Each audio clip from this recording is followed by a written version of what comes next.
ансамбль народной песни «Пуховчанка» создан в 1978 году и является визитной карточкой Пуховического района. Сегодня коллективом руководит Бобур Валентина Ивановна, специалист в своем деле, посвятившая работе с этим ансамблем много лет своей творческой жизни. И если на карте отметить места, где коллектив выступал в гастролях, участвовал в фестивалях и творческих проектах, то получится большое пестрое пятно. Пуховчанки рукоплескали залы множества городов Беларуси, ближнего и дальнего зарубежья. Коллектив завоевал широкое признание у публики и является неотъемлемой частью культурной жизни Пуховиччины. Хореографическую группу представляет сегодня образцовый ансамбль танца «Дубравушка» Государственного учреждения образования Мариногорская детская школа искусств. Коллектив – лауреат республиканских, областных конкурсов и фестивалей. Аккомпанирующая группа – народный ансамбль народных инструментов «Крыница» Государственного учреждения образования Мариногорская детская школа искусств.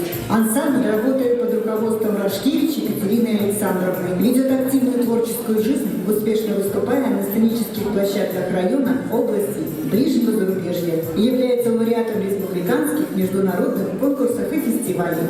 Сегодня этот творческий тандем, этот обрамленный небесным светом бриллиант земли Пуховичской представляет вашему вниманию номер «Солнце свет».